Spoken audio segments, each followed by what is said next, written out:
Don't you dare call the police. If you do that, I won't forgive you. My usually gentle husband yelled at me with a fierce expression on his face. I stopped my hand from making a phone call and stared at my husband. Don't call the police, he said. But my mom is missing, you know? Her dementia could put her in danger, like a car accident or something. I'm saying you were just overreacting. She'll come back when she's ready. I couldn't shake the feeling of doubt about my husband's argument. Then he attacked me further. You know what? I've been meaning to say this for a while, but your nervousness is making her dementia worse. Don't move around too much and wait for her to come back. He left me dumbfounded and went back to his room. Does he really care about my mother's safety? I felt betrayed by someone who was important to me and was in shock. I have to go look for her now. I pushed aside my sadness and started searching for places where my mother might be.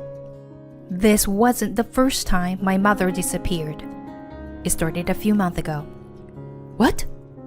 My mother? Okay, I'll come right away. The call from the police was just like a bolt from the blue. They had found my mother under the overpass. I grabbed only my cell phone and wallet and hurried to the location they had given me. When I arrived, a young police officer was standing by my mother's side. He bowed slightly and he noticed me approaching. My mother had a vacant expression, but there was a gentle smile on her face that somehow made me uneasy. Thank you for your help. I really appreciate it. Mom, come on, let's go home. Lisa? What's wrong? My mother seemed to have only just noticed my presence. I realized it would be best not to take her home, so I took her to the hospital instead. The diagnosis was dementia. I thought I was prepared, but when the doctor told me, I felt like I had been plunged into a deep, dark hole. I hesitated about whether to tell my mother, but I knew it would affect her daily life, whether she knew or not. So I gathered my courage and told her. She seemed to resign herself to the news and just said, I see. Although her symptoms has just begun, I decided to send her back to her home for now, since they were not so severe. When I returned to my family home for the first time in a while, I was shocked to see so many shopping bags. Mom, why do you have so many shopping bags? Well, you see, I've been forgetting things a lot lately. My mother said in a serious tone and began to tell me about what had happened recently. It seems that she has been buying seasonings and stationery repeatedly and has also become forgetful about small things, such as forgetting to lock the front door or flush the toilet. However, she couldn't bring herself to tell anyone because she thought they would worry. When I heard about it, I almost cried. If only I could create a more comfortable atmosphere for her to talk to me. I regretted it, but I couldn't turn back time. All I can do now is to do what I can. After returning home, I reported what happened today to my husband, Bo. That's why I want to live with my mother. Bo replied without even looking at me, watching TV. Well, that's just impossible, isn't it? Well, you don't have to say it like that. When I raised my voice, he sighed as if it was troublesome. We don't have money, and we can't take care of her in such a condition. She may be your parent, but she's a stranger to me. I don't want my hard-earned house to be filled with filth, you know? Although I wanted to argue with my husband's terrible attitude, I held back. If I fought with him now, it would really make it difficult for me to take care of my mother. My husband continued to bombard me with words, knowing or unknowingly about my feelings. When my parents were sick, I didn't cause you any trouble, did I? That's why this conversation is over. When his parents fell ill, his siblings worked hard to take care of them. However, I remember how Bo behaved shamelessly during the funeral, as if he had done all the hard work himself. Thinking that I couldn't rely on my husband any further, I decided to go to my parents' house and take care of my mother myself. From that day on, I started a busy life of household chores, part-time work, and caregiving. I consulted with the local government and managed to find some service that could be used within the scope of my mother's pension. However, there were limits to what they could provide, and I began to feel physically and mentally exhausted. No matter how hard I tried, my mother's dementia continued to progress. There were days when she didn't even recognize me and just verbally abused me. It was heartbreaking to see my once gentle mother change like this. And on such days, I cried while taking care of her. Eventually, I had no choice but to quit my part-time job. On the night I quit, I tried to discuss the idea of putting my mother in a care facility with my husband, but he dismissed it. She's your parents, so you should take responsibility for her. And figure out the money too. I wonder why I was with someone like him. But it was true that without his income, it would be difficult for me to live on my own. Now that I had quit my job, I was even more dependent on his money. Although we have some savings, I couldn't use them recklessly, as I had to consider the future. Feeling like there was nowhere to run, I felt suffocated. And then, one day, Mom? Where are you? Mom? When the caretaker had her day off, my mother disappeared somewhere. As I searched desperately, the neighbors who heard my voice helped me. Eventually, the police came, apparently because the neighbors called them. Thank you all so much. I'm sorry. While I was searching frantically, I suddenly thought of something. Come to think of it, I haven't checked the park that Dad loved so much yet. Before he passed away, he used to take walks there with my mother. The park was on their usual walking route, on the outskirts of town. I went to the park with a glimmer of hope. Mom! Oh, Lisa? My mother looked at me with a nonchalant expression. I hugged my mother while crying. The mother I hugged felt much smaller, which made me cry even more. After thanking the people who helped me search for my mother, I returned her to her house. My mother seemed tired and fell asleep right away. When I returned home exhausted, my husband was lying on the sofa. Without trying to hide his irritation, he clicked his tongue at me. I heard she was at the park this time. You made a big fuss. You should have looked for her properly before calling the police. If you knew, you could have helped me, couldn't you? Huh? I'm tired from work.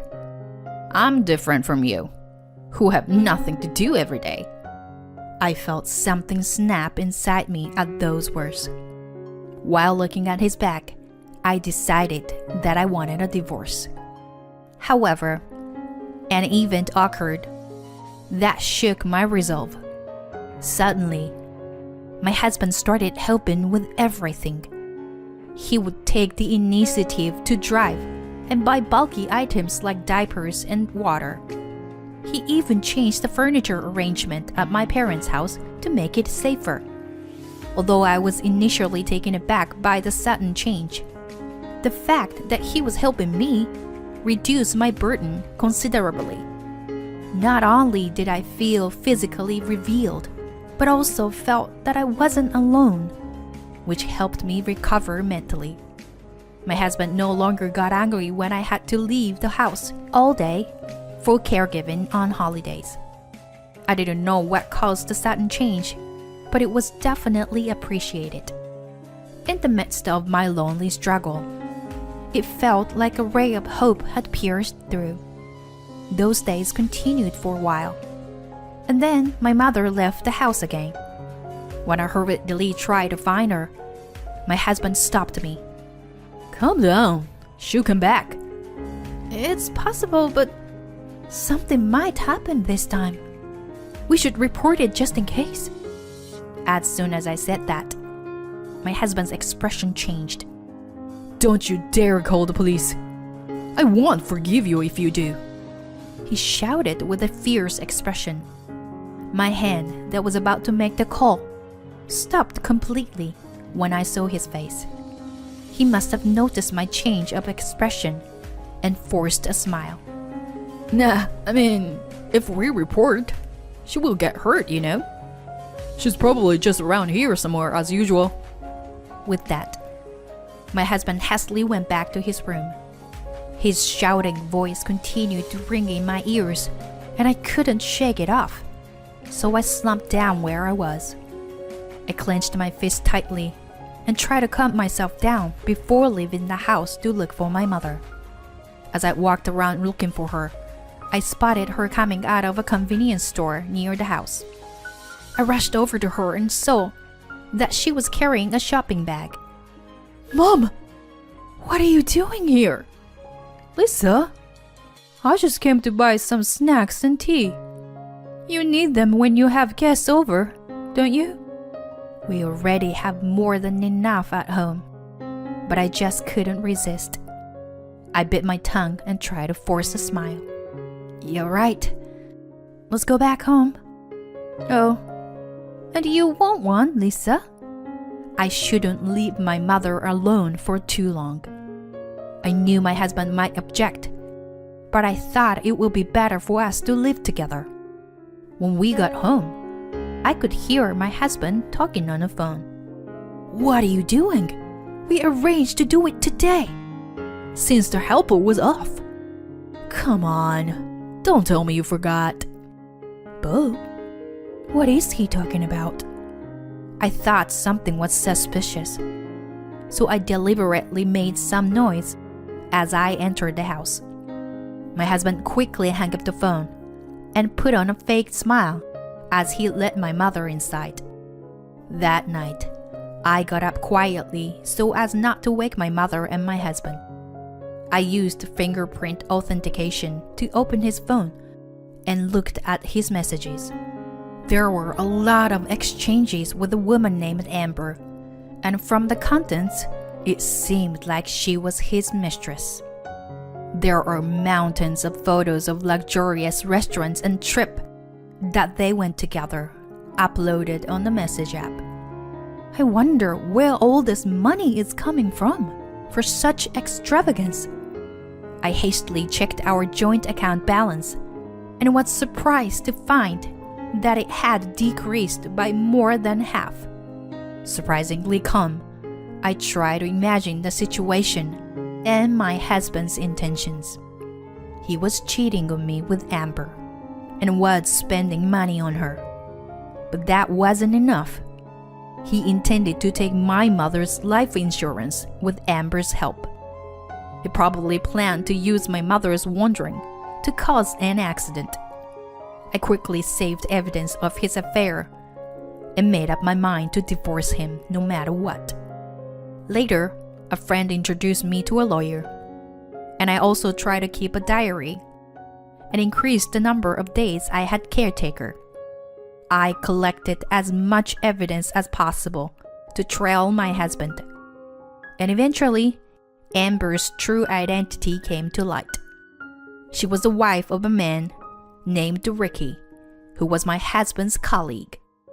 I was stunned by the unexpected double affair. I somehow managed to make contact with Ricky and set up an opportunity to talk. Ricky also suspected Amber of cheating, so we provided each other with evidence.